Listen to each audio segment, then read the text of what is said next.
پیچھے تو پورا ایک اہل حق علماء کا ایک گروہ کھڑا ہوا ہے. یہ ان کی عزت کا سوال تھا. میری ذات کیا ہے, میری کیا حق؟ جو آپ کو آپ کے اسلاف سے ہٹا رہا ہے اور یہ کہہ کے کہ میں بابوں کو نہیں مانتا, اس کا مطلب وہ نیا بابا بن کے نئے بابی پن کی بنیاد رکھ رہا ہے. وہ کہہ رہا ہے سارے بابوں سے ہٹا کے سب کو کس کا مرید بناؤ, سب مجھے بابا سمجھے, باقی ساری قوم بابا لیس ہو جائے. وہ نا اس طرح نہیں ہے. دھوکہ دینا بند کریں. پرانے بزرگ آپس میں شیر و شکر نہیں تھے, شیر و شکار. کہتے ہیں ہمارے بزرگوں کی تو زبان بڑی میٹھی ہوتی تھی. المہند ہند کی تلوار, علی المفند ایک پاگل سٹھیائے ہوئے بابے پر. کسے کہا؟ احمد رضا بریلوی صاحب. کروڑوں بزرگوں کے امام. یہ کہتے ہیں بزرگوں کا ادب نہیں کرتے, آپ دوسروں کے بزرگوں کا ادب نہیں کرتے. المفند کہہ کے انہیں پکارتے ہیں. اس میں لکھا کہ احمد رضا بریلوی اور ان کی جماعت ایک شیطانی لشکر ہے جو علماء دیوبند رضی اللہ عنہم پر حملہ آور ہو گیا. 14ویں صدی کے علماء کو رضی اللہ عنہم, جیسا کہ شیاطین حملہ آور ہوتے تھے انبیاء پر. دیکھو کڈی کڈی نسبتاں ملاندے ہیں. المہند میں انہوں نے آگے چل کر اہل حدیث کے بارے میں لکھا ہے کہ یہ وہابی جو ہیں, محمد بن وہاب صاحب اور ان کے فالورز, یہ خوارج کی ایک جماعت ہے. آج ویسے یہ سعودیہ سے ریال کھانے کے چکر میں ایک پلیٹ فارم پہ آئے ہوئے ہیں. ادروائز ان کے بزرگوں نے المہند سے بھی بہت پہلے, المہند میں تو انہوں نے ریفرنس کوٹ کیا فتاوی شامی رد المختار کا, کہ ابن عابدین شامی نے ان کو ڈکلیئر کیا کہ خوارج کی ایک جماعت. لوگ کہتے ہیں جی انجینئر آ کے اختلافات کو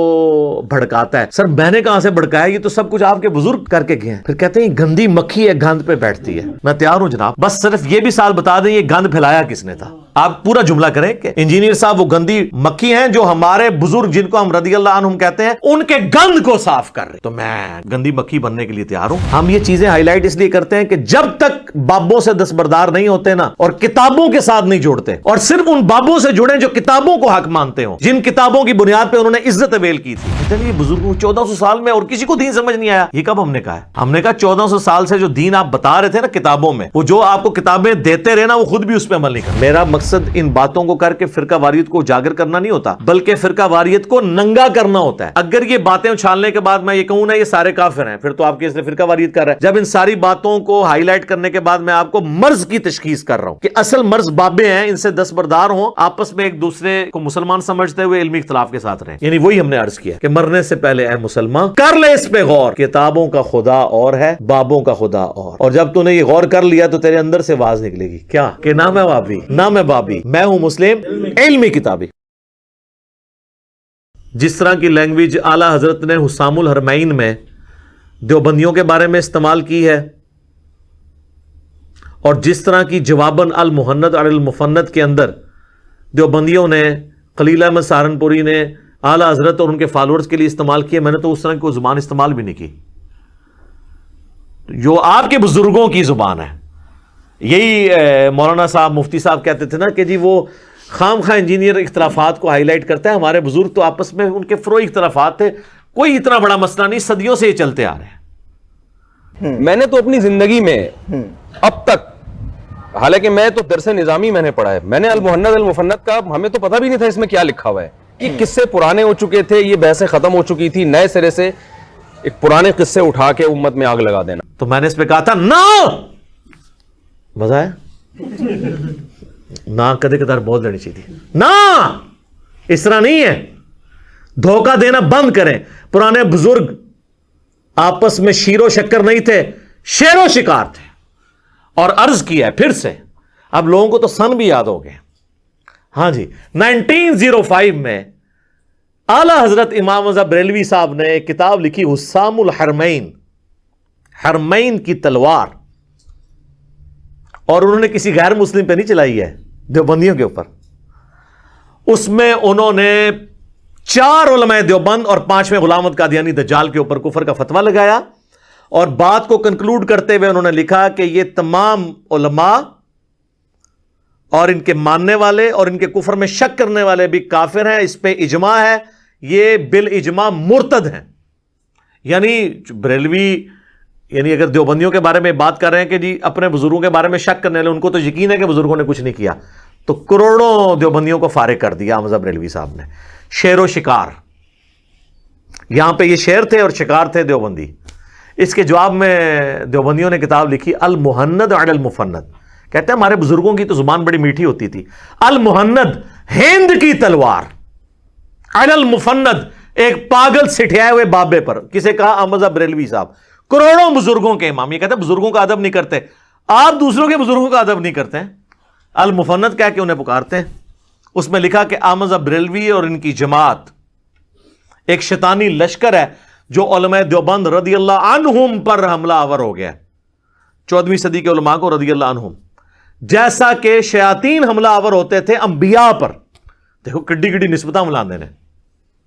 اور یہ صرف ان کا آپس کا مسئلہ نہیں ہے. المحند میں انہوں نے آگے چل کر اہل حدیث کے بارے میں لکھا ہے کہ یہ وہابی جو ہیں محمد بن وہاب صاحب اور ان کے فالورز، یہ خوارج کی ایک جماعت ہے. آج ویسے یہ سعودیہ سے ریال کھانے کے چکر میں ایک پلیٹ فارم پہ آئے ہوئے ہیں، ادروائز ان کے بزرگوں نے المحند سے بھی بہت پہلے، المحند میں تو انہوں نے ریفرنس کوٹ کیا فتاوی شامی رد المحتار کا کہ ابن عابدین شامی نے ان کو ڈکلیئر کیا ہے کہ خوارج کی ایک جماعت ہے. تو خارجی کہتے ہیں، اہل حدیث کو بھی خارجی، بریلویوں کو بھی فارغ، سب ایک دوسرے کو فارغ. اور لوگ کہتے ہیں جی انجینئر آ کے اختلافات کو بھڑکاتا ہے. سر میں نے کہاں سے بھڑکایا؟ یہ تو سب کچھ آپ کے بزرگ کر کے گئے ہیں. پھر کہتے ہیں گندی مکھی ہے گند پہ بیٹھتی ہے. ہاں مجھے انہوں نے کہا گندی مکھی ہے اور مکھی گند پہ بیٹھتی ہے. میں تیار ہوں جناب، بس صرف یہ بھی سال بتا دیں یہ گند پھیلایا کس نے تھا. آپ پورا جملہ کریں کہ انجینئر صاحب وہ گندی مکھی ہیں جو ہمارے بزرگ جن کو ہم رضی اللہ عنہم کہتے ہیں ان کے گند کو صاف کر رہی ہے. تو میں گندی مکھی بننے کے لیے تیار ہوں کہ گند آپ کے بزرگوں کا تھا. تو جب آپ کے بزرگوں کا گند میں صاف کر رہا ہوں تو پھر بزرگ کسے ماننا چاہیے؟ جو گند کر کے گیا یا جو صفائی کر رہا ہے؟ مجدد نہ مانیے گا مجھے، نا نا نا نا نا، یہ کام نہیں کرنا. تو ہم یہ چیزیں ہائی لائٹ اس لیے کرتے ہیں کہ جب تک بابوں سے دستبردار نہیں ہوتے نا اور کتابوں کے ساتھ نہیں جوڑتے، اور صرف ان بابوں سے جڑیں جو کتابوں کو حق مانتے ہوں، جن کتابوں کی بنیاد پہ انہوں نے عزت اویل کی تھی. کہتے ہیں یہ بزرگوں 1400 سال میں اور کسی کو دین سمجھ نہیں آیا.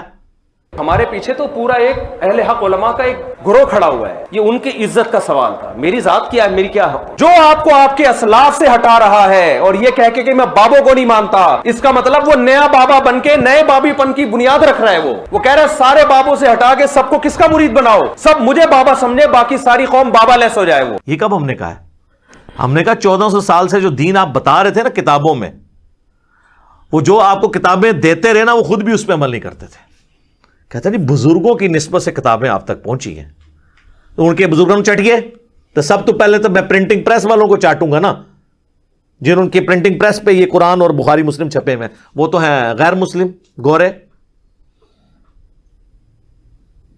کہیں گے نہیں وہ ٹرانسفر کیا ہے انہوں نے، آپ نے دیکھنا کتاب کے اندر کیا لکھا ہوا ہے. تو سر آپ کے بابوں نے بھی ٹرانسفر کیا ہے اگر وہ خود اس پہ عمل نہیں کرتے رہے. اور خود ہم یہ مانتے ہیں کہ بریلویوں کے بزرگ جو ہیں وہ قرآن و سنت پہ نہیں چلتے رہے، اور بریلوی آپ کے بزرگوں کے بارے میں مانتے ہیں کہ وہ قرآن و سنت پہ نہیں چلتے رہے. اسی طرح نا.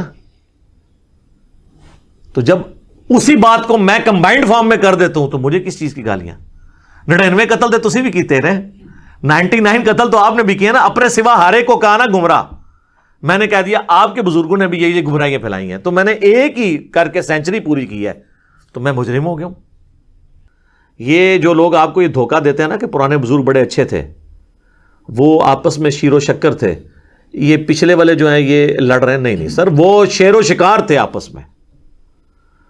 ان کے سب سے بڑے امام بریلویوں کے اعلی حضرت امام احمد رضا بریلوی المتوفا 1340 ہجری بمطابق 1921 جو ان کی ڈیتھ ہوئی ہے. آپ ذرا ان کے ملفوظات اعلی حضرت نکال کے دیکھ لیں. ان سے پوچھا گیا کہ اگر وہابیہ کی جماعت ہو رہی ہو تو اکیلے نماز پڑھی جائے یا اس امام کے پیچھے. اور احمد رضا بریلوی صاحب وہابیہ جو ہے نا وہ دیوبند اور اہل حدیث دونوں کو کہتے ہیں، ان کا کامن نام رکھا ہوا ہے. تو اب اس کے جواب میں، اب یہ سوال تھا تو اس کے جواب میں انہوں نے کہا کہ وہابیہ کی نہ نماز ہے نہ جماعت ہے. یعنی وہ جو نماز پڑھ رہا ہے اس کی تو اپنی نہیں ہو رہی، تو آپ اس کے پیچھے کیا پڑھیں گے؟ پھر سوال ہوا اسی ملفوظات اعلی حضرت میں کہ وہابیہ کی مسجد میں نماز پڑھ سکتے ہیں؟ تو اس کے جواب میں انہوں نے کہا کفار کی مساجد مثل گھر کے ہیں. یعنی انہوں نے کافر کہا. یہ کہتے ہیں نا تکفیر نہیں کرتے تھے، ڈائریکٹ انہوں نے کیٹاگوریکل. پھر تیسرا سوال ان سے ہوا کہ یہ وہابیہ کی جو اذان ہے، تو انہوں نے کہا کہ جی ان کی اذان کوئی اذان نہیں ہے، البتہ کبھی یہ اذان دے رہے ہو نا تو جہاں اللہ کا نام آئے یا نبی صلی اللہ علیہ وآلہ وسلم کا نام تو آپ اس پہ پروٹوکول پہ عز و جل اور صلی اللہ علیہ وآلہ وسلم کہہ لیں، باقی ان کی اذان بھی اذان کوئی نہیں ہے۔ ابھی اس کی اگلی قسط بھی باقی ہے۔ احکام شریعت جو اعلیٰ حضرت کی اپنی کتاب ہے، ملفوظات سے بعض لوگ بھاگتے ہیں، یہ ان کے بیٹے نے جمع کی ہے، مفتی اعظم ہند مصطفیٰ رضا خان نوری اور دعوت اسلامی والوں نے چھاپی ہے، اور جہلم شہر سے چھپی ہوئی ہے، جہلم کو یہ شرف حاصل ہے ہمارے شہر کو، اور احکام شریعت دعوت اسلامی نے خود چھاپی ہے۔ اس میں اعلیٰ حضرت سے جب ذبیحے کے بارے میں پوچھا گیا تو انہوں نے کہا کہ وہابیہ، اہل حدیث، دیوبندی، قادیانیوں کو ان کے ساتھ ذکر کیا، آپ ذرا دیکھیں، اور روافظ کہتے ہیں کہ جی ان کا جو ذبیحہ ہے نا وہ حرام ہے، اگرچہ 1,00,000 دفعہ اللہ کا نام لے ان کا ذبیحہ حرام ہے، اور ساتھ لکھا کہ یہود و نصارہ کا ذبیحہ حلال ہے۔ تو اس کا مطلب ہے کہ جو لوگ اہل حدیث اور دیوبندیوں کو یہودیوں اور نصرانیوں سے بدتر سمجھتے ہیں، تو وہ لوگ ہمارے اختلاف رائے کو کہاں سے قبول کریں گے؟ اب یہ لاکھ اہل حدیث کے علماء جو ان کو خوش کرنے کے لیے کہہ دیں کہ ہم ایک تسبیح میں پروئے گئے ہیں، تینوں فرقے۔ ہمارے مطالبات آپ کے سامنے ہیں، ہم آپ کو بارہا یہ کہہ چکے ہیں کہ اہل حدیث، دیوبندی اور بریلوی اتحاد ایک تسبیح کی طرح ہو چکا ہے، ایک قوت اور طاقت بن چکا ہے۔ تسبیح ورڈ کے پر ہماری ہے، وہ آپ نے دیکھا نہیں تھا جب بابا جی کا کلپ آیا تھا اذان کے بارے میں، وہ لوگ کہہ رہے تھے ان کے یار ان کو تو چھوڑیں، کہتے ہیں ڈبنگ ہوگی، ڈبنگ نہیں ہوئی، سب کو پتا ہے، کہنے والے کو بھی پتا ہے، سب کو پتا ہے، انہوں نے آخری وقت تک اس کو ڈس آن نہیں کیا۔ یہ میں خادم رضوی صاحب کو سلوٹ کرتا ہوں کہ انہوں نے ڈس آن نہیں کیا، وہ جینوئنلی انہوں نے بات کی تھی، خود نہیں انہوں نے تردید کی ہے۔ تو اعلیٰ حضرت نے تو لکھ کے کی ہوئی ہے، تو اس پہ انہوں نے کیا مزار اقبال کے اوپر کہا تھا کہ جی چھڑ دو وہابیاں دی کیڑی جان ہے تے سوراں دے سور نے۔ کہنا انہاں بڑیاں تے اخلاص منگو تو بڑے بڑے لوگ ہم گداواں نو خیر پا ہی دیں گے۔ چلو جی چلیے، او بھابیاں دی اذان اے تے کیڑا تے اے تے سور ہیں، چلو چلیے۔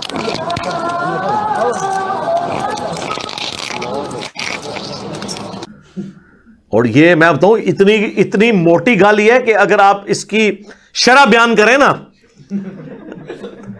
یعنی جس طرح مخلوق میں سور جو ہے نا ایک بدترین جانور ہے، اس طرح سوروں کے اندر اگر کوئی بدترین سور ہے نا تو یہ ہے مطلب چھڑ دے انہوں نے کیڑی گال ہے تے سوراں دے سور نے۔ یہ پنجابی میں انہوں نے کہا تھا، میں نے اردو میں ٹرانسلیٹ کیا۔ تو جب یہ رویے ہوں تو پھر آپ اور دیکھ لیں جی، انہوں نے جن کو کہا سوراں دے سور، اور وہ یاد رکھیں یہ اذان تھی دیوبندیوں کی، کیونکہ بادشاہی مسجد میں جو اذان ہو رہی تھی نا، بادشاہی مسجد دیوبندیوں کے پاس ہے۔ یہ دیوبندیوں کے بارے میں انہوں نے کہا ہے وہابی، میں نے بتایا نا کہ دیوبندی اور حدیث دونوں کو یہ کمبائنڈ فارم میں وہابی کہتے ہیں۔ تو میرا خیال ہے اس کے بعد اب عوام کی آنکھیں کھل جانی چاہیے کہ ہم اس طرح کے ایشوز کے اوپر بات کیوں کرتے ہیں۔ میرا مقصد ان باتوں کو کر کے فرقہ واریت کو اجاگر کرنا نہیں ہوتا، بلکہ فرقہ واریت کو ننگا کرنا ہوتا ہے۔ اگر یہ باتیں اچھالنے کے بعد میں یہ کہوں نا یہ سارے کافر ہیں، پھر تو آپ کے اس نے فرقہ واریت کر رہا ہے۔ جب ان ساری باتوں کو ہائی لائٹ کرنے کے بعد میں آپ کو مرض کی تشخیص کر رہا ہوں کہ اصل مرض بابے ہیں، ان سے دستبردار ہوں، آپس میں ایک دوسرے کو مسلمان سمجھتے ہوئے علمی اختلاف کے ساتھ رہیں۔ جب تک بابے سلامت ہے نا اور ان کی عزت جس لیول پہ ان لوگوں نے کی ہوئی ہے یہ سلامت ہے، تو پچھلے لوگ جوڑ ہی نہیں سکتے۔ سر کیسے جوڑ سکتے ہیں جب بڑوں نے انہیں اسلام سے نکالا ہوا ہے؟ پیچھے کو جرت بھی کرے نا تو اس کو اپنا بیان ہی واپس لینا پڑے گا، وہ قائم رہ نہیں سکتا، اس کے اوپر کلیریفیکیشن دینی پڑ جاتی ہے کہ جی آپ کہیں ادھر تو نہیں لگ گئے ہیں کہ آپ نے یہ تو نہیں کر لیا۔ میں نے یہ چیلنج دیا تھا کہ یہ جو ایک وہابی مولانا ہے لاہور کے، یہ دعائے مغفرت کبھی بھی نہیں کریں گے خادم رضوی صاحب کے لیے، تو اس کے جواب میں تو یہ ہونا چاہیے تھا، وہ اگلی ویڈیو میں کہتے ہیں لے پھر میں کر لگاؤں نہ لے کے، انہوں نے بات کا رخ ہی بدل دیا اور کہا کہ اگر کوئی نہ کرتا ہو۔ ہم دیوبندیوں کو بھی مسلمان سمجھتے ہیں، بریلویوں کو بھی سمجھتے ہیں، جا دفع ہو جا، آج کے بعد اب دین کی بات نہ کر۔